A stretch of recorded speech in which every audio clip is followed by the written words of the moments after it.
Welcome to another episode of the Domino Dialogues. Today, we have two very special guests, amazing guests. And today's topic, advocacy and what that means, what it means to them, what it means to us, and what it means to this planet as we evolve as people.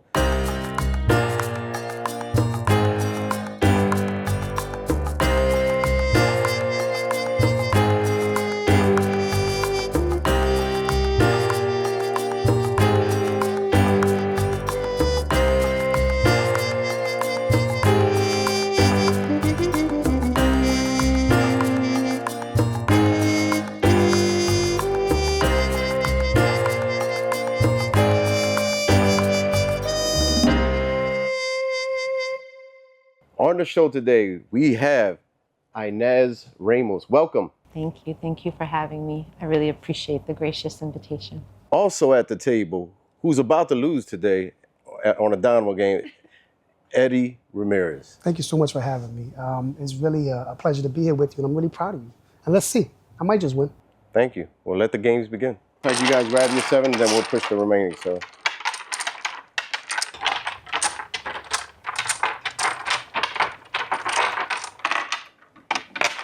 you come out with the double 6, huh? Yeah, well, So you just coming out swinging I don't know any other way, man. on the Domino Dialogues.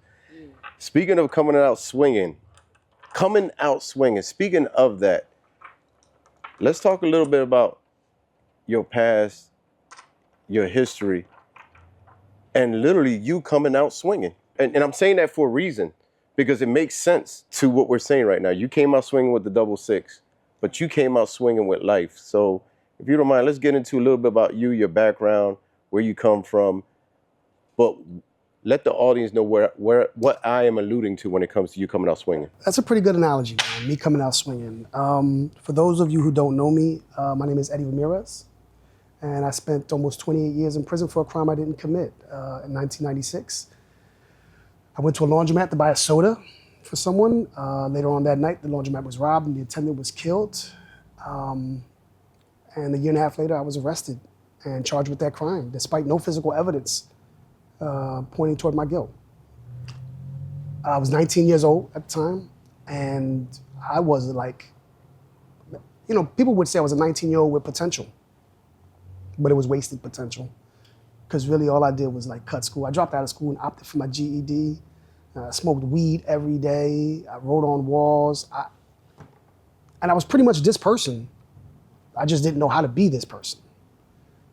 And so the system took advantage of me, put me away, scared the life out of me. I had no idea what was gonna happen. Am I gonna die in prison for something I didn't do?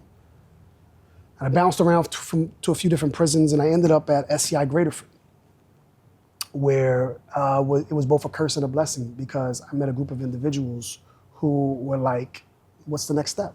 And I was like, freedom. And they was like, all right, then you gotta get prepared. You gotta get educated. You gotta become connected. You gotta make sure that when you go home, there's a job waiting for you, there's a bank account. Because if not, even though you didn't do anything, you're gonna come right back. And I spent the better part of 20 years really sharpening my skills to come home and hardening my bat so I could come home swinging. Wow, we're going to get a little bit more into it, but thank you for sharing that. Absolutely. Thank you for sharing that. Inez.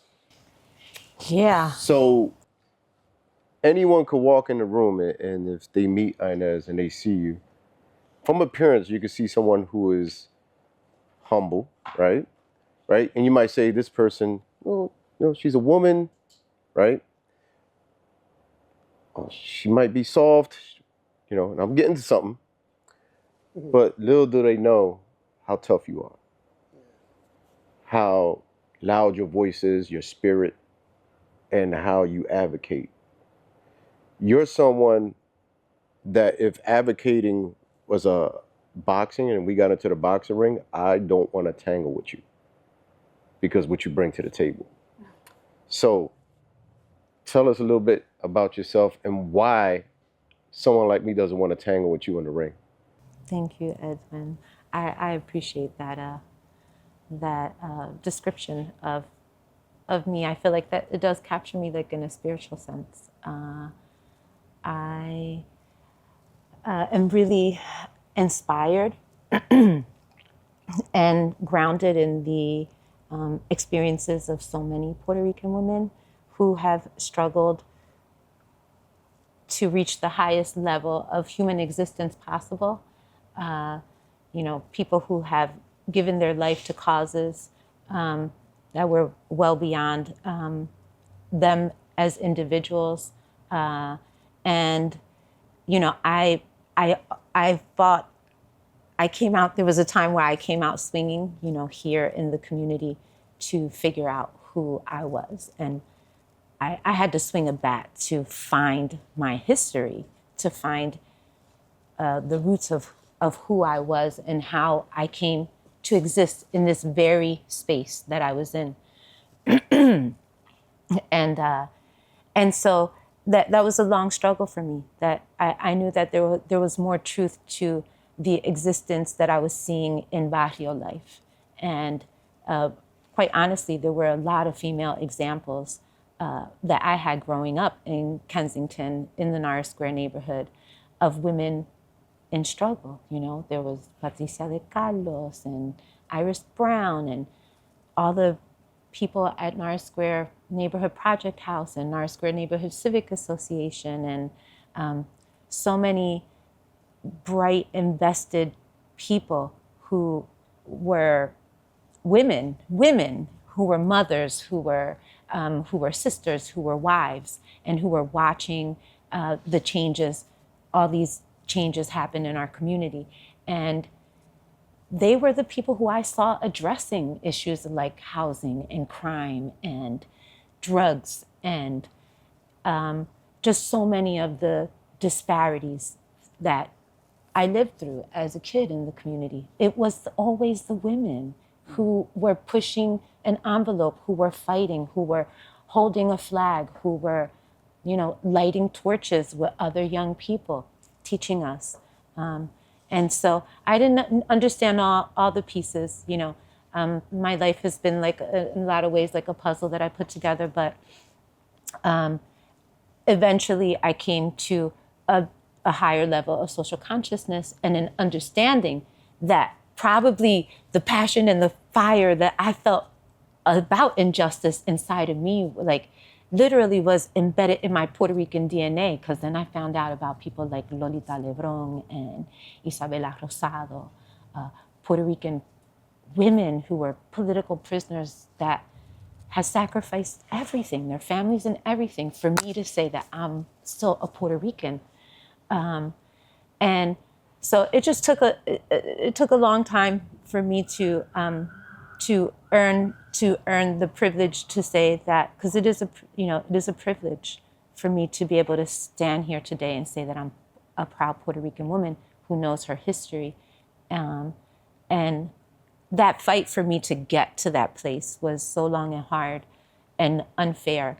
And it's the one that it's like the same experience. My experience is no different than yours or the kids today, but like all of that shaped me to want to swing a bat for future generations that might not have a chance to know all the truth that I was able to learn. One of my questions were going to be for both of you, like, what pulled you into this work? And you kind of answered that, right? But you were name dropping gems, right? People who paved the way. The names that you're mentioning, not many people heard of, right? But they paved the way.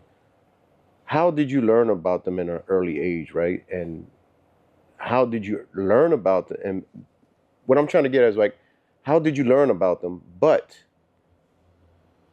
how can we make sure that our younger folks are learning about them also just the way you did? Because we have too many young people not knowing who they are, where they're from, their history. You know, as much as I love our artists, the Mark Anthony, the Bad Bunnies, but we're more than that. There are people that paved the way before them. Sure. So trust me, I know I'm going to get killed for this, but I know that we do listening parties for Bad Bunny and listening parties for this and that, but we're not doing listening parties for the folks that you talked about. I know there's audio sessions or speeches from famous. There's no grassroots either. There's no grassroots. So this is where I'm getting at with the question is, like, how, in your opinion, and then we're going to get to Ed on that, how do we get back to that because I feel as though I've noticed, and I don't know if Eddie, you noticed, she hasn't thrown a domino yet, you know. But Well, what I did notice was you played out of turn. It was really supposed to be her that started. no, see, we're advocating, right? We're fighting right now. All right. Down the right. no, but we did notice that you didn't play your hand just yet. I'm gonna play my hand here because I'm truly confident here. While she was playing that hand, did you notice that she's very soft-spoken, but when she started talking about women's rights, that voice started to get a little bit higher, and she started sitting up, and I'm like, uh-oh. There's a name. You know? There's a name that she didn't mention, right? That I know that name because she introduced me to that name, which is Don Pedro Albizu Campos. So I met Inez because she used to come up to the prison with Johnny as a volunteer of La Salle, and they did a cultural workshop. Can you explain La Salle? Oh, so the Pennsylvania Department of Corrections allows for resident organizations to exist in order to spearhead charitable initiatives and to sort of like build up morale in the institution. La Salle is the Latin American Cultural Exchange Organization, the first established Latino organization in the Pennsylvania Department of Corrections, going back to, I believe, 1978 as the Latin Prisoner Rights Organization, and then rebranding in the 90s as the Latin American Cultural Exchange Organization. There's also another one at Dallas that is doing tremendous work, really attending to the community in prison and the communities without. You meant Dallas, PA, just to be clear. Oh, yes, SCI Dallas and Dallas, PA. Now, the Cowboys still suck. Now, you know, what was pretty, I'm glad we took this turn here because you're speaking of folks that are doing time. Many of them are lifers, right? People are in prison, but they still choose to advocate, right? And Yes. you mentioned something earlier. I was who I was, but I didn't figure it out just yet. And no one taught me to be who I was or showed me that. Now, there are men and women in prison where they could be like, I don't care, I'm behind 4 walls, a cell, you know, but you choose to say, hey, I want to get involved. What made you, who, you know, we found out later on, which many people already knew you were innocent, you could have been like, no, I don't care. Right? The system did me wrong. Nobody cares. You could have easily given up, but you still have something inside of you, like many other men and women that are behind bars, to say, I want to give back. I want to advocate. Like, what was that brought you to that moment? I wouldn't be here if it wasn't for advocacy. I wouldn't be. I didn't have money to hire, you know, a top-notch lawyer to get me out of prison. I had to rely on the Pennsylvania Innocence Project. I had to rely on Michael Wiseman, who worked pro bono on my case. If I had to rely, in order for me to survive 28 years of prison, I had to rely on the love and support of people who weren't in prison, my family, my friends, Inez, people who were just like, yo, we're gonna be here for you. Rain, sleet, or snow, they come through. And so I feel an obligation that I couldn't be happier to take on. That this is the life, that was the gift that was given to me, and the only way to sort of like honor that gift is to pass it along to others. There's always something called a copy cool moment that we have here on the show, and I think he broke a record. He started off swinging early. So I always say something, there's a copy cool moment that you just dropped the gem. All right, so that means I won the hand. We're gonna count. No, you didn't win the hand because she has plenty of time to really roll that in. But I just want to say that copy moment, that gem that you just dropped about you have to pass that on. It was done for you. Someone paved the way for you, and you passing it on. I think in the same spirit, like hearing your words, your words move me so much because I truly believe, in the words of Che Guevara, a great revolutionary leader. He said, at the risk of sounding foolish, I believe great revolutionaries are moved by deep feelings of love, you know? And that's 100%. so I think it's the Christian in me who responds to human suffering. And as a Christian, that response has to be deepening my love, right? Deepening the sacrifice that you have to make for another person. And all the people that I saw who I was learning about in my young life about, who were the greatest minds, the greatest human spirits. They were moved by deep feelings of love, and injustice, was real. Like, at some point, I grew up Christian, Catholic, life was good, very sheltered, traditional Puerto Rican family, parranda pa aquí, parranda pa allá, and all those kind of traditional things. But then you see the injustice. I remember all the injustices in my youth, seeing my community fall apart with drugs and social ills that weren't being addressed. And, it was only being addressed by people who were going out and making the sacrifice, who were like doing it. And I have witnessed a lot of injustices. I witnessed, quite frankly, Edwin, the injustice that happened with you, in your youth. That was a very impactful thing. I went to St. Boniface. There were a lot of people who were affected, who were deeply emotionally affected by the racism and the justice system that you and so many of the other brothers experienced, And so, but I at the end, I think for me, hearing you say, you had to find a way to make it happen, make your voice heard. Like, that's the determining factor. It will always be the moment where after you become self-aware, then you become self-determined. Because if you have self-awareness... Copy cool moment. We have another copy cool moment. We got to bring it out. Can you repeat that moment? Can you repeat that real quick, that phrase? Sure. The critical moment is always when your self-awareness becomes self-determination. And, it's often through human suffering. So like, in the most fortunate way, you learned and elevated to the best version of you because you faced that injustice with a self-awareness and a self-determination that gave you the self-sufficiency to do what you had to do to get out of that, right? To break free from that. That's freedom. Like, when you have those things, when you are centered in the self. What is your self-awareness? Where are you going? Where did you come from? And what are you doing right now to get to where the future that you want to have for yourself, And, you said earlier, like, some of your youth was a waste.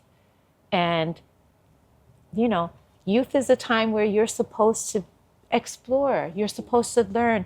I feel like the experience of colonized Puerto Ricans and colonized youth, it often is absent and devoid of these joyful, youthful experiences, right? Where you can just learn and freely explore because there's safety in the world and there's loving, caring people around you. Like, we have social ills in the barrio that, kids don't get those same kind of opportunities. So like, you were learning, we're just learning through exploring. Colonized youth. It's the first time I ever heard that. Can you, if you don't mind, dive into that a little bit more? As Puerto Ricans, we are some of the oldest colonial subjects on the planet.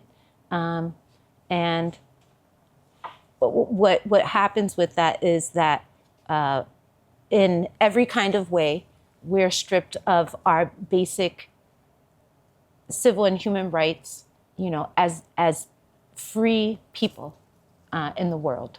And what happens is, that's like a very big concept, but if you can think about it, like Eddie and I were talking earlier, right? In the society, colonialism is a real thing. For me, it wasn't. When I found out that Puerto Rico was a colony, I was devastated. How old were you? I found out it was a colony after my father passed away at 18. He was the ultimate Jibaro intellectual. He was a musician. I'm sorry, a Jibaro intellectual. She's just dropping all types of gems, like, I've never even heard that expression. We might have to get a shirt. Can we do that, Somos Society? Can we get that? That has to. Somos los Jibaros intellectuals. Yeah, a Jibaro intellect. Oh my God, that shirt could sell. It's true. There's so many. He was just the closest, the most intimate example in my life. After his passing, I fell into a state of despair really, really deep at his passing. I was so young. I grew up with two parents, like I said, conservative, traditional Christian family, and so I learned a lot from him. He was a thinker, a thinking man. He taught me how to play chess. He taught me how to, how to play music. He taught me how to sing. He taught me how to do a lot of things that had to do with like Puerto Rican arts and culture and tradition. And then I became an adolescent, right, in the neo-colonial existence, where it's like, oh my gosh, do I even want to speak Spanish anymore? And papi would show me like, ay, pero qué cosa jíbaro, por favor, papi. No, yo no quiero saber de eso. At some point in the society, to try to assimilate as an adolescent, I began to reject all these things that were like, they were the deep roots of who I was. And I just didn't understand that. So when he passes, I had a very deep reflective moment about this where I became self-aware of my disrespectful ass. How disrespectful I was about the beauty of who I was. Like, he always called me Moya. That was his nickname for me. And that was like a term of endearment. And a lot of people in American society wouldn't understand the tender value of a nickname like that. Mm-hmm. I wanted to understand why he was ripped out of my life. And I felt a deep injustice in his passing. My family was still in poverty. I was just entering school, entering college, studying anthropology, trying to find myself and my culture. So basically, in a nutshell, what happened at this very critical moment was I made a decree to God. And after a very tumultuous dialogue with my Creator, I made a decree to him that I would dedicate my life to preserving the beauty of my Puerto Rican culture if he would just keep me connected, if he would do something to mediate the absence of my father.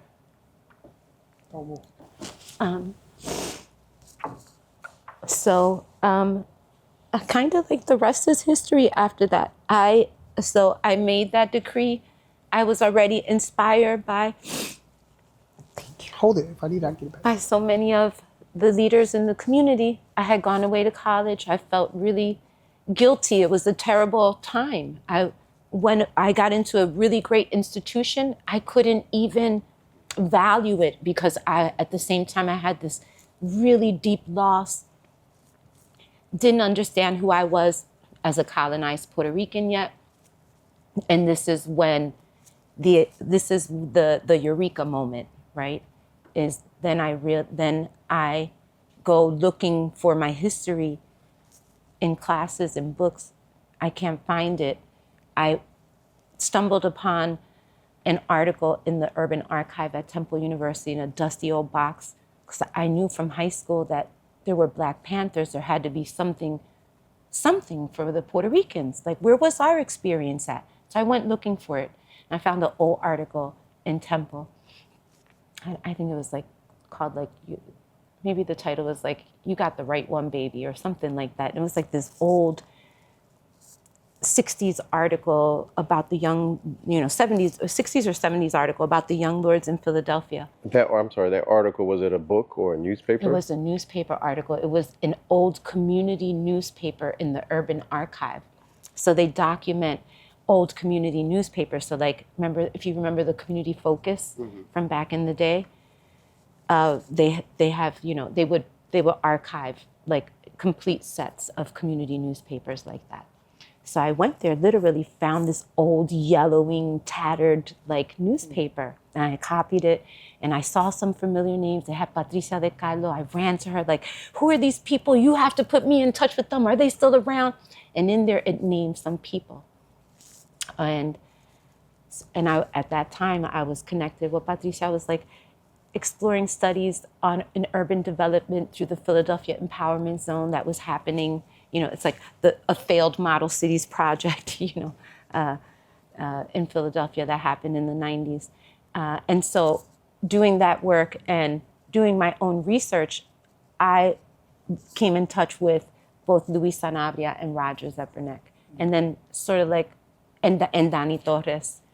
And really once I came into contact with those people, a few others like Fermin Morales, who did a lot of like labor organizing work, and a lot of work for the campaign for the prisoners. So I basically, from start to finish, after I made that decree, the good Lord opened for me every opportunity in my life for me to have connected and engaged and, just intimately come to know the struggles of my people.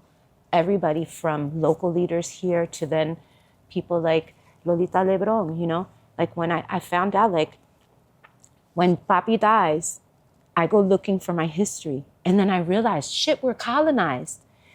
Who hid that from me?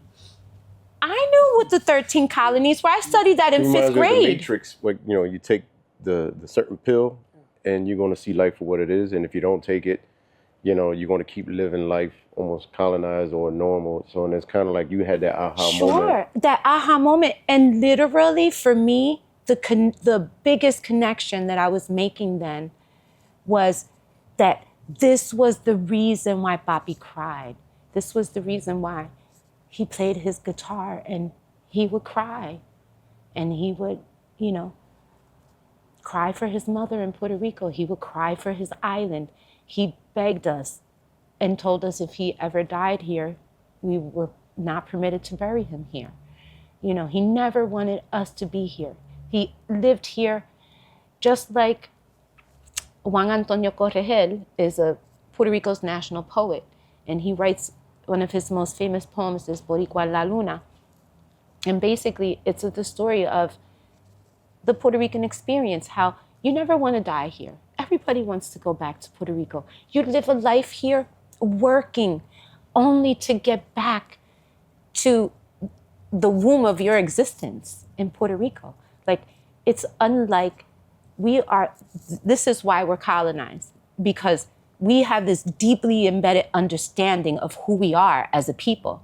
Like, that's historical. That goes back hundreds of years. This is not like some invention that we came up with in the 20th century, And so this is why when that happens, I realized this is why this is why Papi died. He died over here a broken man because the system broke him. And I wasn't going to let his life go in vain. I wanted to give a reparation to his experience first. What was your father's name? Juan Antonio Ramos. Oh, thank you for that. And I just want to say, you answered so many questions in one shot, right? And I appreciate that, and I really love that. One thing, you just put pressure on Somos Society because you name dropped so many different people. And Somos is about capturing those folks and putting that history. So just letting folks know to stay tuned, because you will be able to go on to Somos Society website and social media platforms to learn more about Puerto Rican history, Puerto Rican advocates, people who paved the way. You name drop so many. So I always like to make fun, tease the Somos society, because it's that responsibility. Like, you just drop gems, powerful names, and there's going to be people, many people. And you drop many names I'm familiar with, but some of them I'm like, hold on, I want to know more about them. So I know later on today, especially during the winter storm, let me look up these folks and learn more about them. But I just want to say, This is why your work is so important. Look, you basically are creating the space to give the information so that young people so that their brains can prompt the correct questions to ask, to go out there and explore. well, we want that aha moment by watching the show, by watching you speak, that aha moment. I want that young lady, that young man to be like, why is she passionate? Where's that coming from? You just painted, which I'm getting into something right now. It's a perfect segue. You just painted a beautiful love story with your father, right? Without using paint, right? You just painted something. Like, me and Eddie are sitting here listening, like, we're moved, right? Like, this powerful story from love and advocacy. You broke it all down. So you painted this beautiful picture. And I want to thank you for that, because a lot of times fathers don't really get recognized the way they should. Get the recognition for who they are and what they do, and listening to how you described your father, his music, his passion, and how you felt for him. That to me, that was just masterful how you put that together, because you can see that it came naturally and pouring out, mentioning your father. That human suffering that he had, like, I literally see that in all the brothers in my community. And I have seen that in both of your experiences. Like, I just see that common thread, and I think it's so important that everybody, I feel like, especially the boys, right? Because, like, I feel like the human spirit is always arching and moving towards improvement, where our bodies are working every day to be better and healthier. Our human spirits are working every day to elevate. It really is like the environmental factor that disrupts, how high we can elevate in these levels. But when I think about, your stories, like, the boys need to know that there's a possibility, even when you have to believe in the impossible. I worked on the Vieques campaign. I worked to see the Navy get out of Vieques. They were bombing our island every other day for 60 years. Like, it was the subjective factor. So we got to keep teaching, because part of our preparation in our educating people is to be prepared for the subjective factor, because you never know what the straw is that's going to break the camel's back. Speaking of the straw that broke the camel's back, and me going back to because I'm just still amazed with the story with your father. Wish I met him, right? I'm pretty sure everyone's feeling that way. The artwork, the way you just put that together, that was poetry. That was, in my opinion, that was poetry, spoken word. That was just art put in that.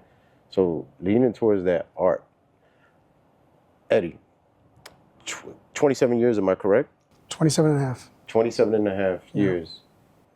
You coming home, and then, folks saying, hey, he's innocent, he should be home, you're home.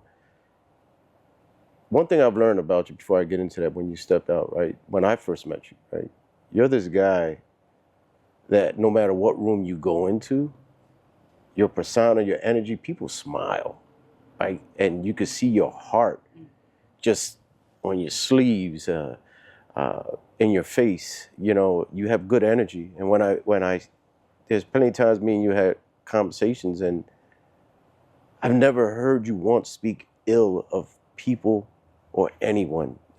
Anything that you do and speak of is uplifting. And one day I walked into an art room and I see your artwork.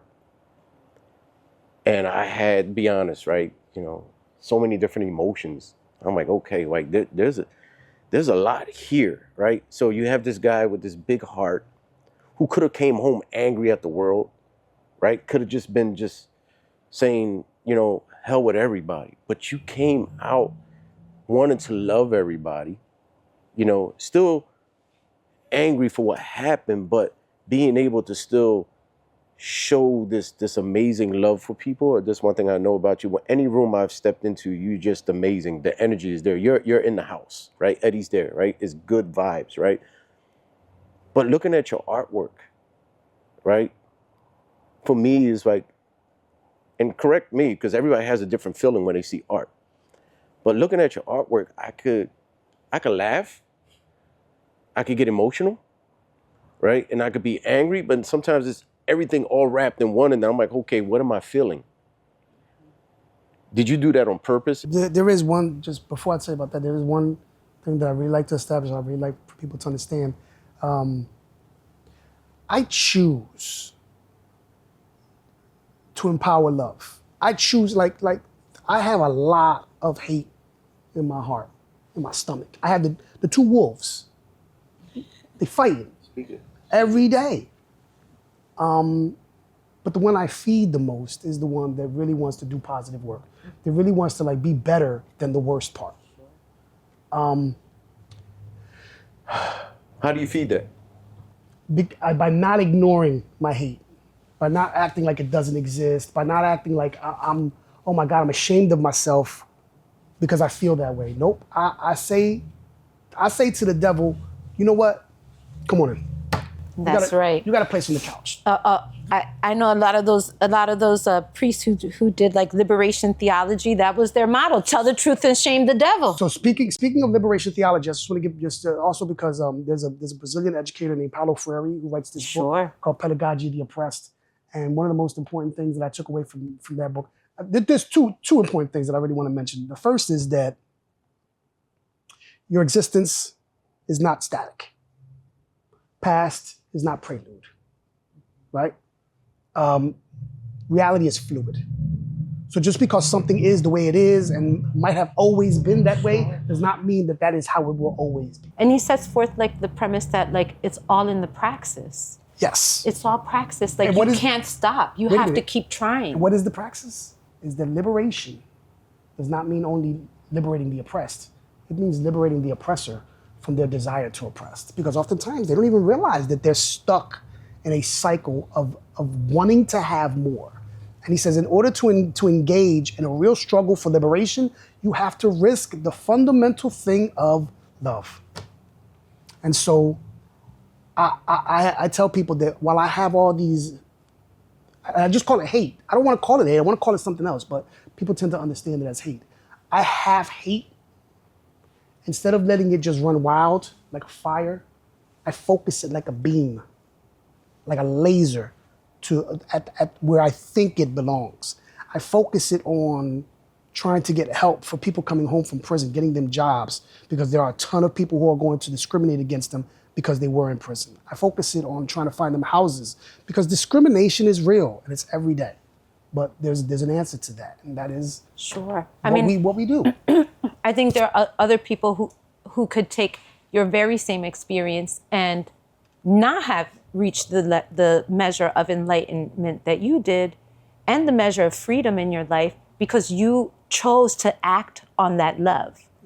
Well, it's also we tend to tell people, like I hated this, man. When people would overturn their conviction, or I would see something like that, and then people would say, oh, I can't have hate in my heart because it's a cancer that'll eat me. Like, no, you can be who you are. You can feel the way you feel. Don't deny. Some of that is a colonial mindset. I think it is. Some of that is a colonial mindset. Like you can't, like it's the oppressor telling you, slick and play with telling you cannot, cannot feel. Right. You're not even allowed to feel. Right. And so I come back that by saying, I have a question. Both of you, and especially you said that, what drives your advocacy is love, right? Can hate drive 100%. Advocacy? Look at the state of America today. Well, look at the state of global politics in the world. I understand who I am. So you said because again, man, I never want to build myself up, overhype myself. And so when you say I come in the room, I light up the room, I wear my heart on my sleeve, I want people to understand, man, that if I'm able to do that, it's because I try really hard to be honest. which means that sometimes I'm going to mess up. Sometimes I'm going to lie. Sometimes I'm going to drop the ball. Sometimes I'm going to be indifferent. Sometimes I'm going to be all the things that I don't want to be. But the only way for me to correct that is to acknowledge that so that I can work on correcting that. There's a thing, and I don't want to get too far off the point here, but because this is a message that I really want to get out there, and it's about the police, right? I've been invited to banquets that honor the police, and I have turned that down, right? Because I have said, when the day comes that the Philadelphia Police Department honors me and all the people who have been wrongfully convicted by their shoddy investigation, then we can start to have a conversation about us attending their banquets. Yes. And in addition to that, I really believe that if community relations is going to be genuine, it has to start with honesty. The top has to come in and say, we fucked up. There is a culture in our house of exclusion, of secrecy. The blue wall, the blue line exists. And they can't keep, they have to stop saying things like, well, we can't let the actions of a few kind of color the whole. It's not the actions of a few. I mean, I don't know what a few is. If you are a police officer and you have seen your partner do something that is crooked and you have not reported that officer, you are part of the problem. I don't want to make this about the police, but I just think it's an important thing to I hear what you're saying, and you know, because they're good cops, like they're good people. Well, there's an institution. I think we can't confuse that they're part of the agencies that are controlled by hegemonic structures that maintain things like racism, yes, like poverty, like mass incarceration in the society. Like, people are like, well, how does this happen? Well, it happens quite easily when you control all the power. So now all these agencies are doing what you want. And I'll give you food for thought. Because I think that how it really happens, how it persists, I really believe, and I choose to believe this, right? But I really believe that at the end of the day, people want to be like good salt of the earth people. They want to be contributing members of their community. I really believe that. I think what gets in the way of that sometimes is the fear of facing their true selves, is the fear of admitting to their flaws. Well, I mean, I think, so you talked about Paulo Freire. I mean, it goes back to, again, educating ourselves and really getting to a space where we can look at our lives and our communities in self-reflective ways to come up with improved praxis, right? Mm-hmm. Like, we have to be examining, for example, you look at Frantz Fanon, a famous psychiatrist, and, he was a philosophical thinker. And his ideas are all about freeing the human mind and freeing the human spirit from repression, right? And colonialism is repression. And so we're all experiencing some measure of neo-colonialism here in the US, straight up full-fledged colonialism in Puerto Rico. But when we start to examine some of his work, like Black Skin, White Mask, A Dying Colonialism, The Wretched of the Earth, you have to start to have a self-reflective look at what's going on inside of you. I'm gonna take a little twist to this, and again, I think I like to annoy people sometimes. I totally agree 1,000%, when there's a larger system that is in place that damages us. But yesterday I was in a conversation and the word gatekeepers were put in. And sometimes if we can't deal with the bigger picture if we can't deal with ourselves. And we have folks that gatekeep. We have folks that started off well advocating, but then now are not allowing the younger ones or those who are thinkers coming up. Or simply just want to prop themselves up for political careers or great salaries, good titles. I feel as though we'll just be swinging at the air, right? And not really dealing with the bigger picture until we recognize our own bullshit. But I mean, it's like, we better be quick because, we have to figure out how to do it because, I don't know, Eddie, maybe you, it's the AI, it's the tech that we're going to use because there's no more grassroots. It wasn't the same like in the 80s. We had housing issues, Kensington Welfare Rights Union. They went and they squatted, you know? Like, we didn't like that the Navy was in Vieques. We wanted them out. We did a huge manifestation at Broad and Cherry, the biggest one they've ever seen from the Puerto Rican community. Many, many political leaders got arrested that day. People think advocating is just posting something on Facebook. There's a whole nother level to advocating. There is a whole nother level to living and breathing. We got to be more strategic than the AI, because now is a picket going to work, or is it an online petition, or is it legislation? I mean, we have to understand we're operating under a colonial apparatus, even at the legislative level. Like, what is your advice? You know, the odds are stacked against us. We've got to keep fighting. But what is your advice then? Right? Because I understand. By any means necessary. No, by any means necessary. But what I'm saying is, like, for folks who just think, well, I'm going to post this, support Vieques, right? But there's more to that than just, people would just wake up in the morning and post, I'm just using an example, stop the bombing in Vieques and post it. There's more than just posting that. The first thing we got to do is see ourselves in the suffering. If you don't see yourself in the suffering, nothing matters. It doesn't matter. It doesn't matter that Eddie was wrongfully imprisoned. It doesn't matter that George Floyd was killed. It doesn't matter that Lolita Lebron was imprisoned for 25 years, that Oscar did that. Like, Eddie Rosari. We have to be able to see. Eddie Rosari.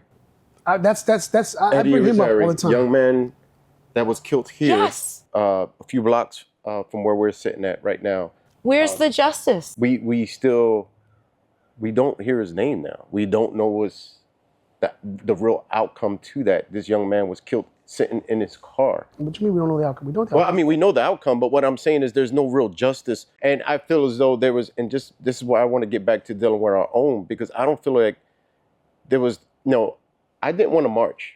When folks told me that, and I'm gonna be honest, right? Folks didn't understand it, and now it's my time to explain that. Why didn't you meet up at Tayed to march all the way down here? This is just me. This is my opinion. Everybody's different. For me, it's like, advocacy is a long game. Now, if you want to sit out somewhere every day until we get arrested and we picket, that's a whole nother level. I'm down with that. But to march somewhere and take a bunch of pictures and say, hey, I was here, and then nobody comes back out again, because it's a long game, right? It is something that takes a while. And I want to say this too, going back to, you mentioned my case, right? 1989. It was a high publicity case. So many folks were advocating. There were people out there fighting and behind the picket lines. Now, I mentioned this before on the show. Many of those people, when I found out through history that many organizations spun off because of my case. They formed because of my case. Because they was like, you know what, let's form this organ. I'm not going to name the organization. They came out and these nonprofits emerged in the Latino community, right? So now I come home after 8.5 years. And the poverty pimps have taken over. No, listen to this. I come home after 8.5 years, and now I can't get a job by the same people who advocated for me. I needed you the most when I came home.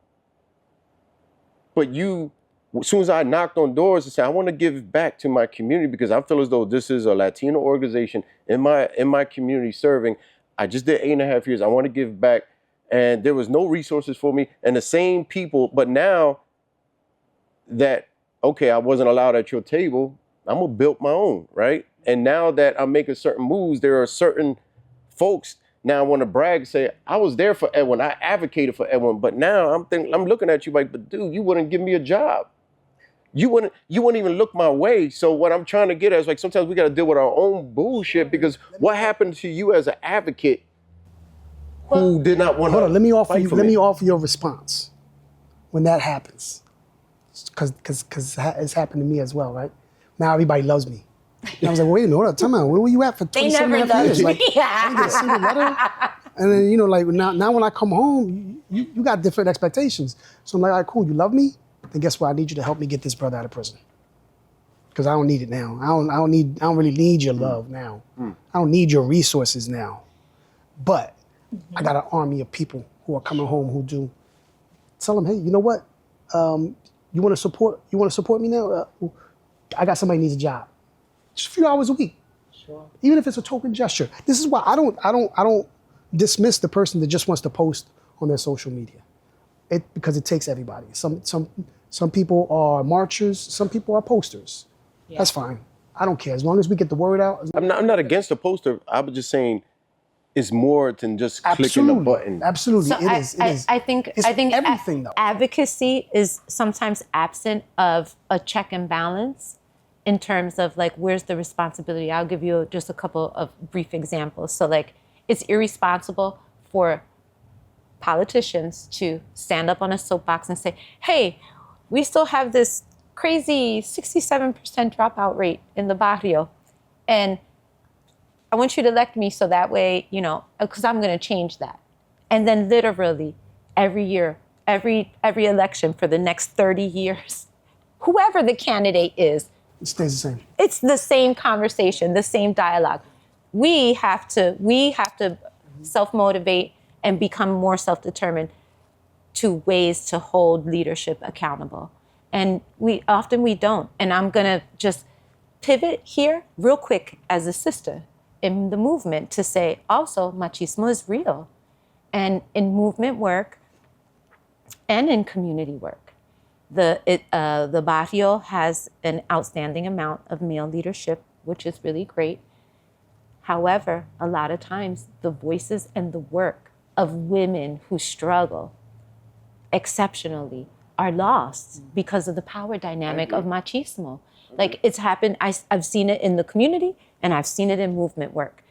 And sometimes that's a hard discussion to have because it's sort of like airing your family's dirty laundry, you know? But there are issues that we have internally, but they have to be addressed. It shouldn't be that hard. Eddie did it recently. I saw something he posted, right? Well, it shouldn't be that hard, but say I'm sorry. But it is. Just say, yo, you know what? I realize. But it is because there's a lot of. Asshole. Well, because you're dealing with the intentions of human people. Some people do work for an advancement in life, in their pocket, you know, in their network. You know, what are your intentions? Like, why are you doing what you do? I've seen people in movement work literally acquire incredible skills, critical thinking, management, you know, project development, you know, so many skills that they literally have pivoted and gone and become millionaires in real estate or millionaires on Wall Street. Like, because this is no joke. Like how taxing and how much we need to be giving consideration to what freedom means for us, what freedom looks like for us. Like, who are we expecting freedom from? Like I don't even think that there are enough spaces in the community that we're even having like you had said earlier, there's a lack of space in the community to have the dialogue about what does good leadership look like? How does good leadership respond to community needs? You know, what does accountability look like? Like, I don't think that as Puerto Ricans, we have gone that far or that deep into the process of freeing ourselves to really to really have like bigger discussions about that. Like, they're absent. I mean, it's not like we've had the experience of like a South Africa where, you know, their Oscar Lopez Rivera is Nelson Mandela, right? Who was a contemporary of Lolita and Don Rafa and Oscar. You know, they all loved each other. They were all great minds and great people with heart. At least they went through a process of decolonization, a process of dismantling apartheid, right? And through that process, they learned to be self-reflective, to have a praxis, to address injustice. Like, where are we really? I have done years of movement where, you know how you talked about like the long-term game. Like, for me, when I literally understood what colonialism meant and how it affected people, beginning with my father and my family and down through the community. But like, you know, I want us to be committed to the long-term game, because just because you don't see a gain today doesn't mean it can't come tomorrow. Like 35 years to get Oscar out, you know, decades to get imprisoned, you know, wrongfully imprisoned people out. You know, you have to have empathy for the next person in front of you, and you have to have a heart to take action, you know? Otherwise, like, what well, what, I mean, I don't understand what makes life more worth living than to know that you're living your true value. Yeah, I think there's so many, I love this conversation because there's so many ways, and you see the passion comes out and the anger comes out. There's so many different ways, perspectives, and different ways of how people want to advocate, right? And it's finding your niche. Because I want to be more advocate. self-determined than just trying to get a title or a position. Yeah. Or respect, you know? Today, in the times we live today, you know, and I'm one of those, I speak Spanish, right? My Spanish is not as good, but now we have a young generation of Latinos. Now, just Puerto Rican Latinos do not speak a word of Spanish, right? And, you know, that's a whole nother story behind that. But as far as like, they get pushed away by their own folks, the elders, and I felt that before when folks were like, "Tú no hablas español." You're not this, you're not that. You're whatever. And then now you're trying to figure out who you are, right? Because America's telling you you're not American, and now Puerto Ricans are telling you you're not Puerto Rican. But guess what? Then the streets tell you who you are. Sure. You start getting in trouble. So there's things that trigger us, right? Where we get pissed with each other. We're trying to go to the next level. So I was part of. It's a slave mentality that we have. Like, tear each other apart.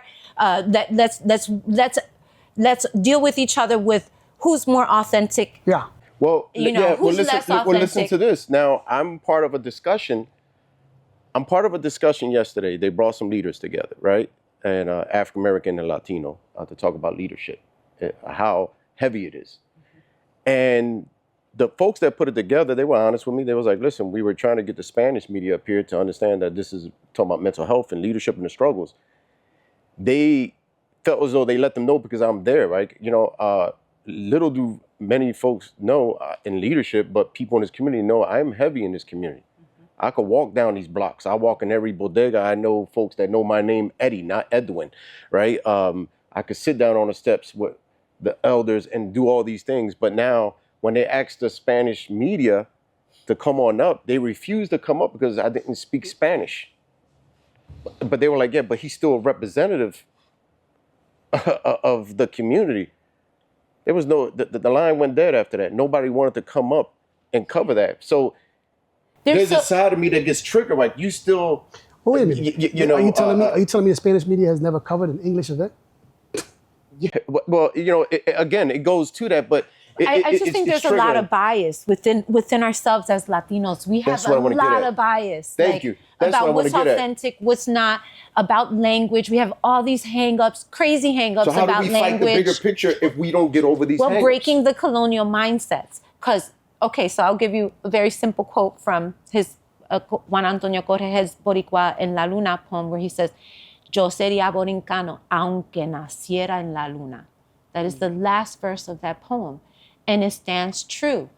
It doesn't matter. Being Puerto Rican is not about how well you speak Spanish. It's not about who has the best sofrito.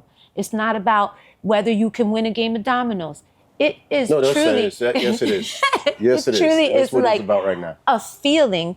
It is a matter of existence it's deeply tangible and deeply intangible. Like, this is what they can't get over, is why are we still Puerto Rican? They don't want us to be Puerto Rican. Everything in the society is geared for us not to say we're Puerto Rican and not to consider that. For your kids not to think they're Puerto Rican, my kids and your kids. This is what they're doing every day, under U.S. rule since 1898. Were you born here? I was born in exile here as a neo-colonized Puerto Rican subject here in Philadelphia. We're going to do a different show on that, but I got a question. You know, I'm sorry, Abigail. I have to ask this question early, right?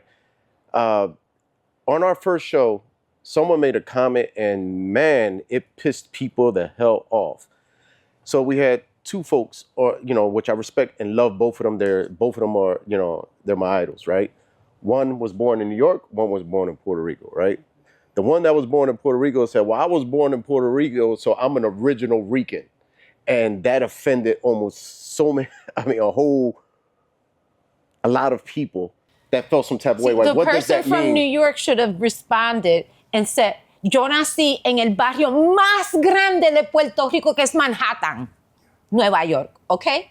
Because we are satellite communities of our colonized homeland. And that va y viene is not something that the colonizer wants to look at or investigate. Puerto Ricans have the highest rate of suicide. We have one of the highest rates of high school dropout.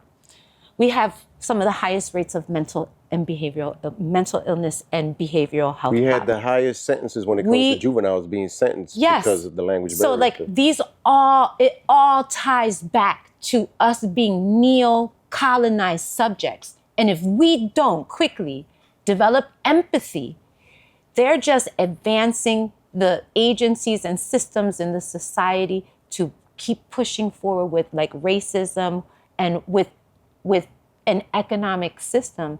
I mean, this is all about economy, right? I mean, really the only reason why, a country has citizens is so you have good people and a good economy.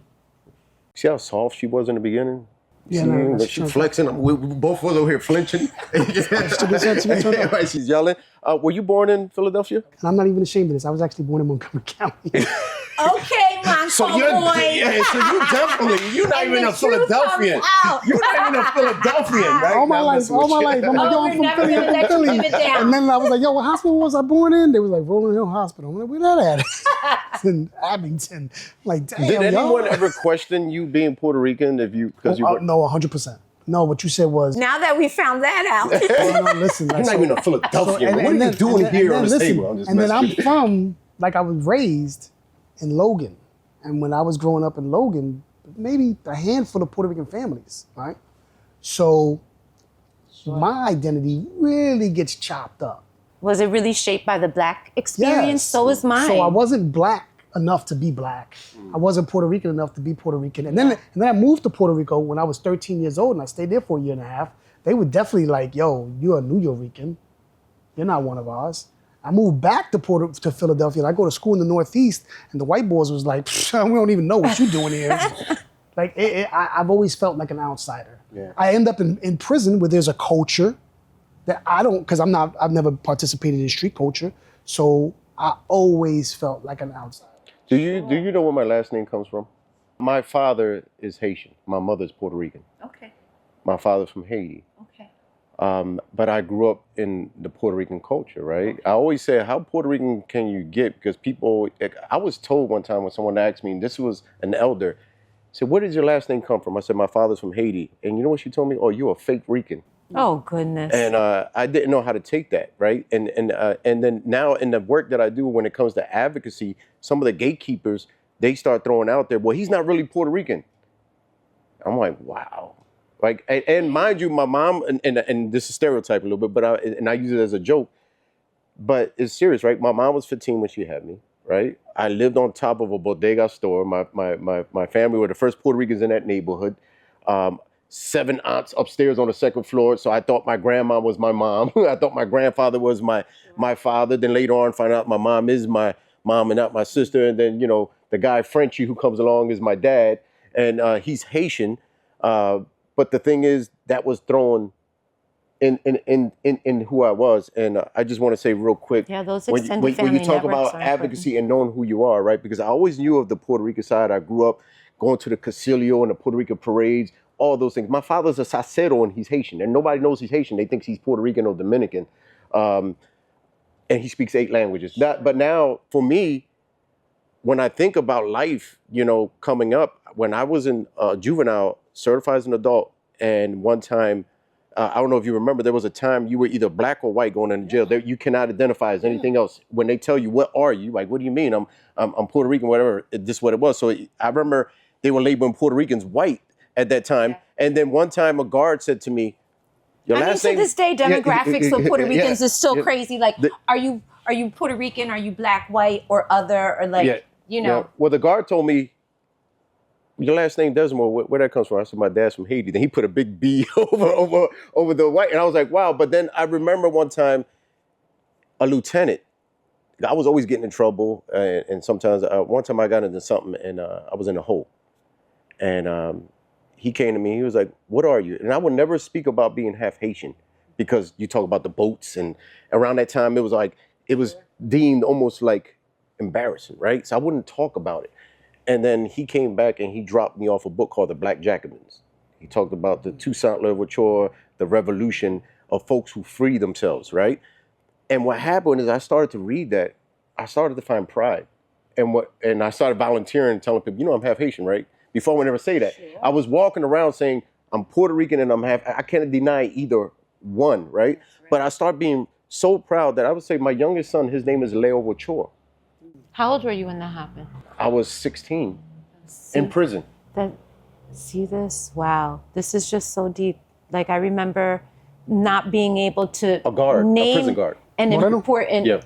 Puerto Rican, like in high school, when I was 17, I had to do a project and write a research paper on someone in my history and culture who was important. And I literally, at that age, couldn't think, I was so embarrassed. I couldn't find someone that I admired that was Puerto Rican. The only person I knew was like Antonia, I think, I forget her name. She was a surgeon general, and she would show up on a commercial every now and then. And I had a teacher of mine who, I guess it was the eyebrow thing. He was like, I think you should study Frida Kahlo. And so I did. And I jumped down the Frida Kahlo rabbit hole. And then I learned about Diego Rivera too. And then that summer, as if God were opening every door for me, we end up in DC, and I'm in an exhibit in a museum there that's a full wing of nothing but Diego Rivera. Like, she was, I don't recall. I was in the Upward Bound program. It was a college-bound program. Can we find anything in Washington, D.C. when folks are visiting? It was a traveling exhibit that was there. It just so happened that when we toured, we went to go visit some colleges in D.C., and we went to this museum, and I was like, this is a sign. God is talking to me. This is before I was politicized. So, like, my early years, it was like... Hold on. I'm going to backtrack. You said this is before I was politicized. I heard people say this is before I was baptized. You said this is before you were politicized. Please break that down. This is before. What does that mean, politicized? That probably is a misnomer. Probably a better way of putting that is to say this is before the veil was pulled from my eyes. The colonial veil was taken away from me. I would just say this. I don't think it was a misnomer, because it is a charged word to be politicized, to be motivated into action by your politics. Sure. To have the veil removed is beautiful imagery and appropriate, but the politicization is what we need. Yeah, people to be moved into action. And I agree, and I think you're right with that, because I think the example of all the greatest examples of people that have struggled and sacrificed for freedom and justice, like all of those people had a critical moment where they were enlightened and prompted to action. It's like, as colonial subjects, we're like a match. We're like this, like the sulfur is there. It's colonialism, but it's like, what is going to strike your match, right? And light the fire, so that way you become enlightened. Well, I want to, before we wind down, I want to say two things. People say never discuss religion or politics, right? And we discussed all of that today, and we're still breathing. The table is still here, it's not flipped. And we were able to have a decent conversation, spirituality, art, politics, history was all brought up in this conversation. And the reason I want to mention that is that real conversations need to happen amongst our folks, our families, and we need to respect each other. We need to hear each other out and understand where people are coming from. Because I'm pretty sure, Inez, that folks won't understand you, right? But I believe they will now. Like, many people do, but many folks might just see from the outside, right? She's just this angry woman, or she's this and that. But now I want to thank you for painting that picture of what drives you, right? Because it allowed me to, I always respected and everything you've done and was a fan. But I just want to say that you putting it out there, allowing the folks, where does that come from? Like that drive, and hearing Eddie, being honest about, I still have hate. He's not going to sit there and lie about it and say I don't have it, but you're mentioning that. So being able to sit at the domino table and not having it flip to have a discussion, hopefully the end of this conversation will be the beginning of yours at home at the table, because this is important for us to understand that, yeah, there are bigger obstacles that we need to tackle, but there are some low ones also. Why But do you how think we put don't a have plan? this conversation? I feel like I don't know that, like my understanding is I'm just a speck in a long history of people that struggled. But So like there's not a space where these dialogues are happening, where this conversation is happening. And in most spaces in the society today, things have become so awful that this would be considered an act of rebellion. a rebellious act. Like this right here is grito de lares. Like this right here is, grito de jayuya. Like this is, they would consider us, this conversation rebellious, and in the society, they take people who do work and they label them as dissidents. And people have suffered for that unjustly. And so there's a lot of this repressive mechanism that's happening too, to instill fear in people and to not make the conversations happen. Like most people, honestly, we're totally afraid to talk about Vieques. And I just thought it was the most basic human rights issue. Damn it, they're doing archaic bombing on these people. They removed their dead people. Like they removed their dead. They pushed everybody into the interior. They took the west side, the east side, and they bombed them people every day. And every single person has 5 to 10 people dying of cancer in their family. And everybody told me, muchacha, tú estás loca. ¿Por qué tú estás haciendo eso? Esa marina nunca se va a ir de Vieques. And me, with my broken ass Spanish, like trying to recover my Spanish just so that I could have a decent conversation with the viejitos who might teach me something or learn something more or just be able to express more. But like, we have to make some elbow room to have the conversations by whatever mediums, whether it's, a podcast or... What are as we wind down, I'm gonna let you get in there, but I'll just 2 questions and let you get in there. But as we wind down for this, what are you working on now, right? And not only what are you working on now, like you want folks to know about what you're advocating for and maybe how they could join you, right? And this question is for both of you, right? And what do you want to be remembered as, as you move on to join our ancestors, right? And we want you around forever, right? But what do you want to be remembered for, right? What when your name dropping folks, in the future, folks will be at this table or on another table, name dropping both of you, right? What is it that you want to be remembered for? And I know you had something to say before that. I just wanted to say to I imagine the reason why we don't have that conversation more is 2 reasons. One, people are afraid of what the result would be.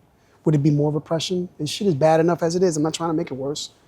And also, or don't stir the pot. Or right, like, oh my gosh, right. why are you bringing this up? Yeah. Everything is okay. The status quo is good. Right. And also, I'm not worried about that shit. I'm worried about like what clothes I'm gonna wear. I'm worried about the sneakers I'm gonna get. I'm worried about the car I'm gonna drive. It's a lot easier to be superficial rather than to dig deep and find out really where, where your happiness can be, where your success can be sustained in the longest ways. So that's why I just don't think that, I think that people, for the most part, aren't interested in being that deep. Is there gonna be food on my table? All right, cool, I'm happy. You bombing my neighbor, you ain't bombing me. So as long as you ain't bombing me, and like we know guys like who like, there's this rule about snitches, right? Mm-hmm. Oh, he ain't tell on me, so that's my man. I'm gonna play dominoes with him, he ain't tell on me. I just don't know. I just don't know how. I don't know. The only way I address it is to say, all right, cool. I'm gonna just do the best I can do. I'm put forward my best effort, and I'm gonna keep my eye on the people that really want to have the conversation. The people that don't want to have the conversation, invitation is always there. But until then, until you decide to join the conversation, I'll be over here talking to real people. Powerful, powerful. So, what are you working on? I work with state rep's office, hoping to sort of like build coalitions to talk about pieces of legislation that we want to introduce. The state rep and his colleagues recently supported, and it passed the House, a bill to relax the criteria for compassionate release. It has been the tradition of the Pennsylvania DOC to deny people who are dying because they have long-term sentences, because they were convicted of murder. And look, murder, it's a sort of toss-up for me between what is the most serious offense. Is it, sexual assault, or is it murder? I think they're both heinous, just damaging to the soul, right? And it's such a violent society that it literally creates characters that. I just think that murder, there's no way to come back from murder. If you sexually assault, someone is sexually assaulted, there's therapy. Like, I pray to God that there's some healing that can be done. When someone's life is taken, that's it. There is no healing from that, right? And so I can understand why you want to be retributive in your sort of response. But I think you make a good point, which is like having a compassionate culture in justice. It right? says something. And like what you think about Philadelphia, this is the birthplace. Philly is such an awesome place. There's so many important historical things and things of historical value in the city. Like, for example, the very first prison. Yeah. It's an entertainment venue now. However, even the Quakers who started that prison, didn't they 100 years later wrote an international public apology for that? Because they know they were wrong. It was not a compassionate thing that they did. They were improperly addressing issues of injustice, not being compassionate. Hopefully we're getting to that. Hopefully my work and the work of so many others. Sure. Families Against Mandatory Minimums, the Abolitionist Law Centers is at your work, right? What we all do lends to a conversation. I tend to keep a focus on criminal justice because, I'm sorry, I'm not a millennial. I can't multitask.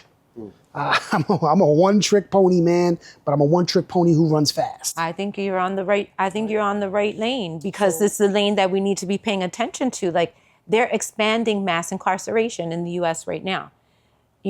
They are, again, utilizing every agency and every arm of government that they have to fill up these prisons that they're opening.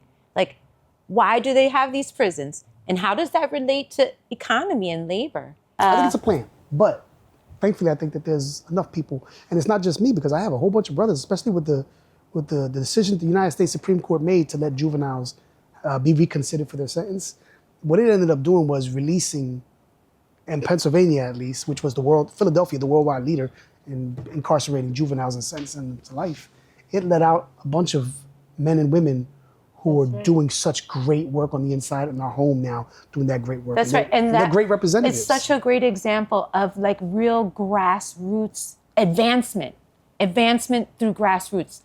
I feel like when that legislative change happened in Pennsylvania, like people in the world didn't realize Pennsylvania had a higher juvenile incarceration rate than North Korea. Philadelphia. Just Philadelphia. I mean, Pennsylvania was bad enough, but Philadelphia by itself. And legislative changes happened through that organizing work that you did, and a lot of other people did. I was a part of, in the beginning when it came to juvenile justice, I was one of those advocates out there, and I remember traveling out to Harrisburg and going to Washington many years ago, working with the NCLR at that time. It was called the NCLR, the MacArthur Foundation, speaking on, juvenile lifers and advocating. And I remember trying to rally up Puerto Ricans because we were affected by that. And I remember going to a certain politician saying, hey, this is what's going on. And he looked at me and said, I believe that kids are an adult once they take their communion. Right? And he didn't want to hear it. And then I will be by myself in the hallways. And I had the opportunity to meet John McCain. And believe it or not, no matter what, Democrat, Republican, he sat me down and spoke to me and gave me some advice at that time. He was a very kind gentleman because he saw me by myself, and he kept saying, you need to rally. I said, I'm trying. And a couple other folks, when I was going to their office talking about juvenile lifers, and I watched other cities and other folks, they were rallying up. The NCLR had their crowd, right? But it was something about Puerto Ricans in Philadelphia. It was hard to get them to advocate. Which is for crazy, that. because So- back then there was a lot of grassroots organizing work around the prison, the cradle to prison pipeline, right? There were freedom schools that were happening, but like I feel like movement work ebbs and flows. There are trends that come through, like what's sexy. Like that was a moment where like Or who's the taking issues the lead. of It's all about who's taking the lead too. Like if Criminal we're justice. not taking the lead, if my name is not on there, you know, everybody starts. It gets blurry. Nobody cares about the folks that are suffering on the inside. Criminal and what's justice, going on criminal outside justice and is touchy because a lot of people are worried about the optics of it. absolutely. But I think the optics could be Absolutely. changing because you have more and more people coming out who are really Sure. making an And I impact. think you have some trailblazers, like, for example, like Nidia Velázquez in New York. Let me just say this. I want to just mention one person. Suave Gonzalez is a Pulitzer Prize winning Yes. artist. Shout out Suave. Yeah, He's a local who's now hero. featured on Latino magazine with Bad Bunny. I mean, like if people want to really like celebrate the commercial culture of Bad Bunny, I love it. I love Bad Bunny, right? But See, how Suave interesting is it that Suave we had a perfect person? example of the subjective factor. Like the world turned their back on him, and you know what? It was the love of people, dedicated people like Maria Hinojosa and Roger and Luis and other people in the community that like allow. It's like being stuck in black matter, and you just never know what is the one thing that's just gonna open up has a podcast. whole new universe. What's the name of Suave's podcast? We'll give him a shout It's out. a True Crime, True Stories podcast. The podcast that he won the Pulitzer Prize was for Suave podcast with Futuro Media. It's amazing. It's got 2 seasons out. Like it's really great. Yeah. But I want to make sure that I get to, because I didn't get to your question about the art and my intention behind it. And in short, I have no intention. It just I go into a place, it comes out, it looks good to me, and then people tend to like it. What do you think? I use art, and I tell people this all the time. I sort of like balk at being called an artist. I realize that it's necessary because that's what people understand it. But I tell people all the time, I use art as a medium to have a different conversation. What place are you in when you're painting? Yo, I love hip hop, right? And so I turn on my hip hop. And it's 1994, man. I'm entering at 36 chambers. So That's what I mean. are you?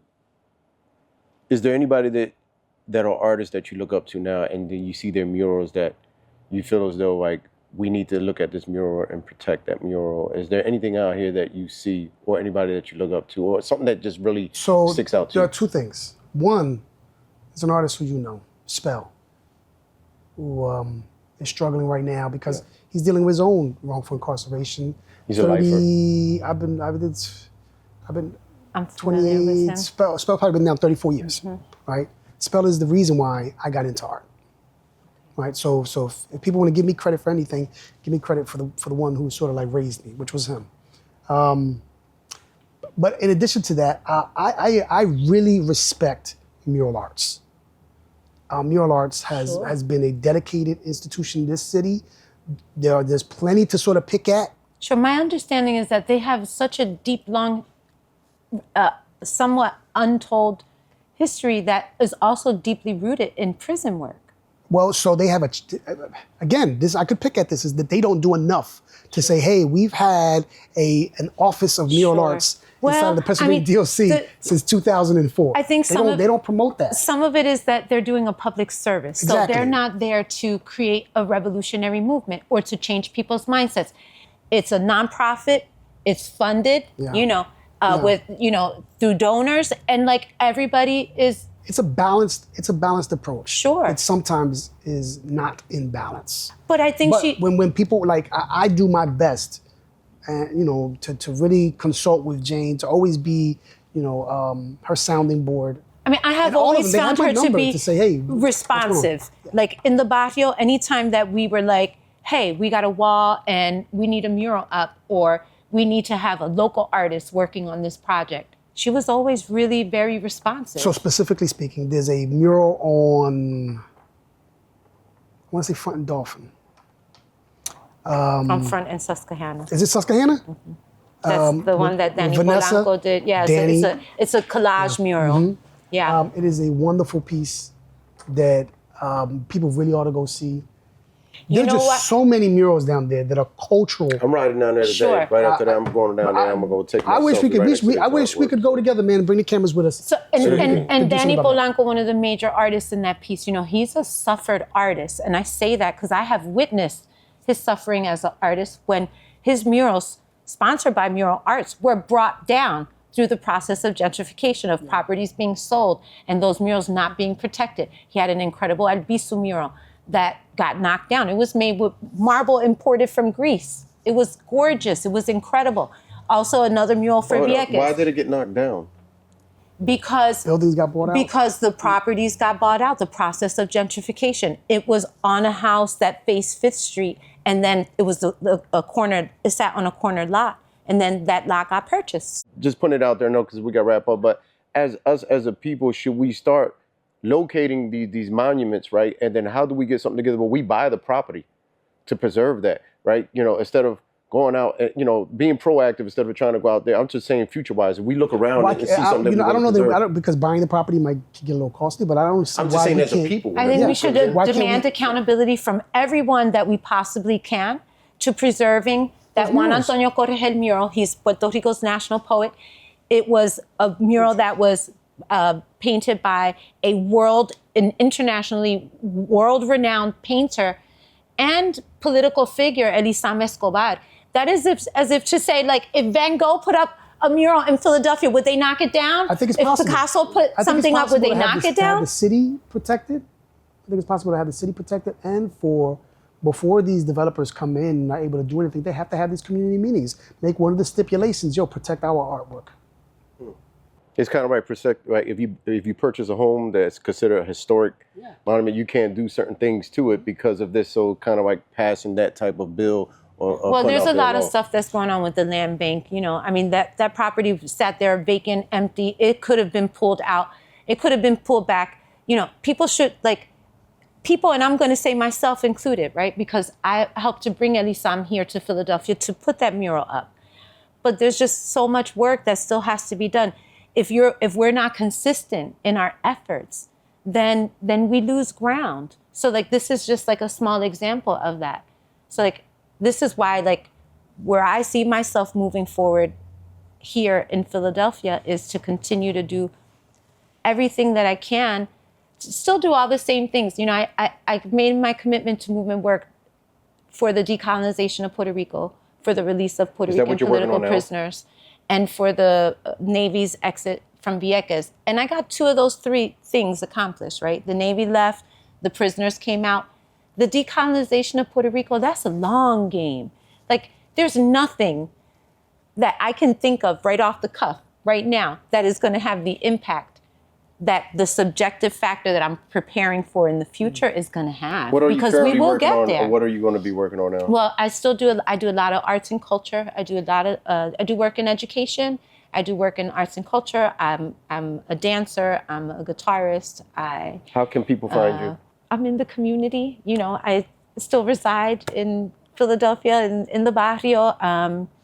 And most of my community work today is done with supporting after-school programming. I do a lot of work with Centro Nueva Creación.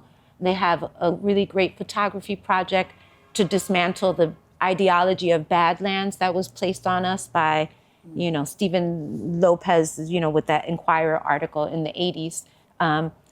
But there's still, that Fair Hill neighborhood is still suffering all the issues, like to the 10th power now. So I want to be able to create enlightenment in that particular area because that's the area of greatest need.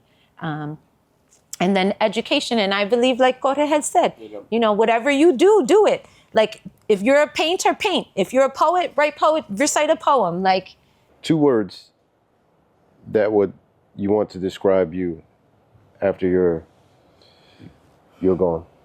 Off the cuff would be atabe and resistance. You know, I feel like my spirit is centered there, you know, in this this spirit of resistance that has been held, you know, in our culture from Tainos all the way through transatlantic, you know, slave trade, all the way through to neocolonialism today. And I think that spirit, that atabe spirit, is alive and well, especially amongst the women in our community. And, you know, it is that resistance against oppression that has to continue. So I think those two words are like sum up the dedication of my life's work. One for sure is helpful. I hope that that's a word that describes me. I hope that's a word that people associate with me.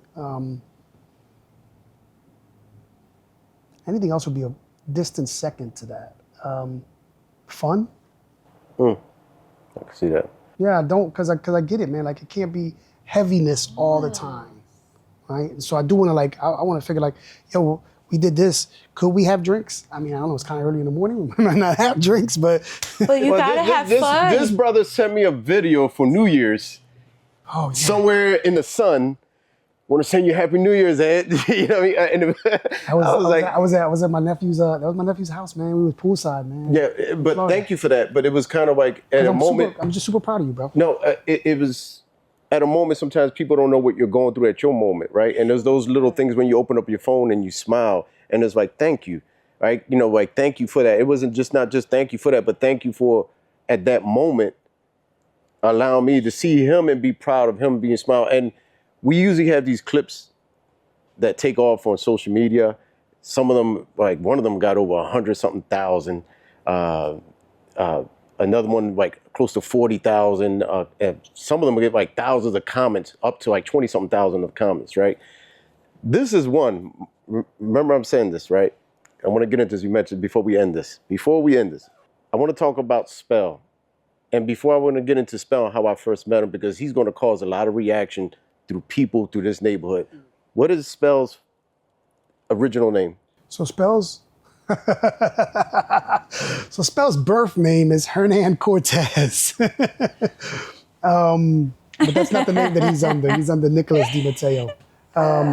So yeah, we know Hernan Cortez, the conqueror, the savage, right? The exploiter. But hopefully Spell kind of like takes back the name and imbues something else into it. The artist, the father, the brother, the friend, the mentor.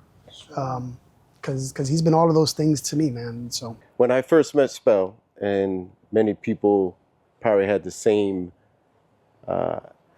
story about Spell. It was probably in 1987, 1988, and this looks like a little white guy running around. And I remember he came up and he was selling his form of, that was the first time I ever seen anyone doing that. Me, personally seen someone doing Spray painted clothes? Spray painted clothes. So he had these sweatpants and these sweatshirts, and he had these designs, right? It was his own style. And when I saw someone wearing it, and it was pretty cool, so I was like, I want an outfit. I remember buying an outfit from Spell, and I had it was a short set. So it was like these shorts with he spray painted these bubbles and these diamonds and these type of, all types of artistic figures, right? And I remember smelling like a can of spray paint, but I remember rocking that, and everyone in the neighborhood started to wear his fashion. It was the first time I've seen someone on their own, being their own type of entrepreneur, as far as like the right way, right? He was Mesquite before Mesquite. He was on his own. And then I remember going through the neighborhoods and going to school, and people had Spell's sweatshirts, Spell's jogging pants and sweatpants and the short sets. So big shout out to the Spell. spray paint and if you jean have rocked his gear, please comment on this clip.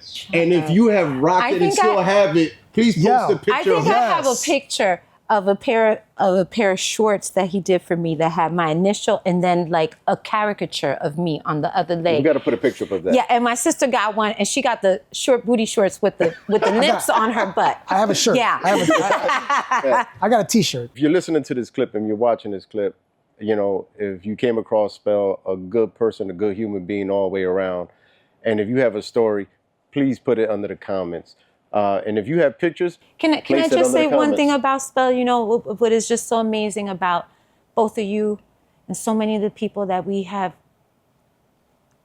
honored in this conversation, people like Spells, people like Lolita, Don Rafa, Albizu, all of them.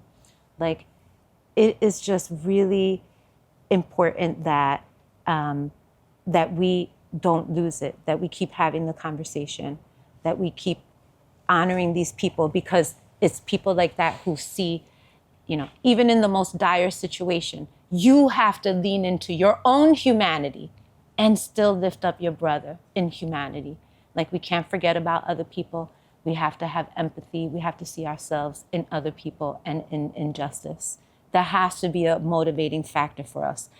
Otherwise, your self-awareness is for nothing. You may as well, you know, it's like suicide. How can you have enlightenment and then continue to live a lie? The worst thing to do is be dead while you're alive.